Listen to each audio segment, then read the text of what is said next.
Hello guys, meet my cousin number 1, Devu, and my Achama. Yes, so today it's all about എഴുപ്രം. അങ്ങനെ ഞങ്ങൾ എഴുപ്രത്തേക്ക് പോയിക്കൊണ്ടിരിക്കുകയാണ്.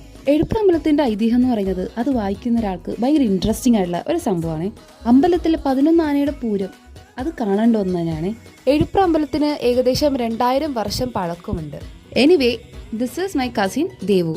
വഴിയെ ബാക്കിയുള്ള എൻ്റെ കസിൻസിനെയും കൂടി ഞാൻ പരിചയപ്പെടുത്തി തരാം. അച്ഛൻ്റെ സൈഡിൽ നിന്ന് 6 കസിൻസും അമ്മയുടെ സൈഡിൽ നിന്ന് 6 കസിൻസ് ആണ്. കറന്റ്ലി എനിക്കൊരു കുഞ്ഞു കസിനും കൂടി ഉണ്ട്. ആൾക്കിപ്പോൾ 3 മാസമായിട്ടായിട്ടുള്ളൂ. എനിക്ക് സ്വന്തമായിട്ട് ഒരു അനിയത്തി ഉണ്ടേ. അവൾക്ക് നാളെ എക്സാം ആയതുകൊണ്ടാണ് ഇന്ന് വരാത്തത്.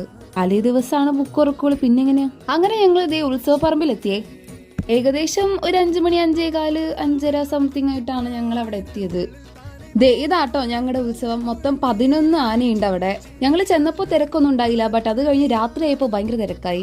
And this is my friend Anjali. ഇവളെ പറ്റി പറയുകയാണെങ്കിൽ എൻ്റെ LKG തൊട്ട് +2 വരെ ഒരുമിച്ചുണ്ടായിരുന്നു. ഞങ്ങൾ വേറെ ഡിവിഷനിലൊക്കെ ആയിരുന്നെങ്കിലും +1 എത്തിയപ്പോൾ ഒരു ഡിവിഷനായിരുന്നേ. ഞങ്ങൾ സയൻസ് ആണ് എടുത്തേക്കുന്നത്. ഒരാളും കൂടി വരാമെന്ന് പറഞ്ഞിട്ടുണ്ടായേ. അപ്പോൾ അയാൾക്ക് വേണ്ടിയിട്ടാണ് ഞങ്ങളിപ്പോൾ വെയിറ്റ് ചെയ്യുന്നത്. ഞങ്ങളുടെ ബോർഡ് എക്സാംസ് ഒക്കെ തീർന്നേ. അതുകൊണ്ട് തന്നെ എല്ലാവരും അവിടെ ഉണ്ടായിരുന്നു. Anyway, let's meet my friend Ananya. ഇവളെ പറ്റി പറയുകയാണെങ്കിൽ ഞാൻ 8 തൊട്ട് 10 വരെ ഒരേ സ്കൂളാണ് പഠിച്ചത്. ആൻഡ് ദെൻ +1 +2 ഞങ്ങൾ ഒരുമിച്ചു. കറക്റ്റ് ഞാൻ വീഡിയോ എടുക്കാൻ നേരത്തെ ഒരു അമ്മ വന്ന് എൻ്റെ ഫ്രണ്ടിൽ നിന്നിട്ടോ. ഞങ്ങൾ അവിടെ ചെന്നപ്പോൾ തൊട്ട് ഫോട്ടോസും വീഡിയോസും എടുത്തുകൊണ്ടിരിക്കുകയായിരുന്നേ. അഞ്ജലിയുടെ വീഡിയോക്ക് പോസ്റ്റ് ചെയ്യാൻ പറയുമ്പോൾ കാണിക്കുന്നതാട്ടോ ഈ കാണുന്നേ. അങ്ങനെ എല്ലാവരും വീട്ടിലേക്ക് തിരിച്ചു പോയേ. ഇതൊക്കെയാണ് രാത്രിയിലെ കാഴ്ച. എന്ത് രസാലേ. അങ്ങനെ കുടമാറ്റൊക്കെ കണ്ട് ഞങ്ങളോട് അങ്ങനെ നിന്നു. ഈ പൂരം കഴിഞ്ഞ് പിന്നെ ഗാനമേളയും അത് കഴിഞ്ഞ് പിന്നെ 12 മണിക്ക് വലിയ പൂരവും പിന്നെ 3:30 ഉപചാരം ചൊല്ലലും ഒക്കെ ഉണ്ട്. അതിന് വരാമെന്ന് ഉദ്ദേശിച്ചാണ് ഇരിക്കുന്നത്. സോ നെക്സ്റ്റ് വീഡിയോയിൽ വരുന്നത് വരെ this is your Shreya from Shreya stories. Bye bye.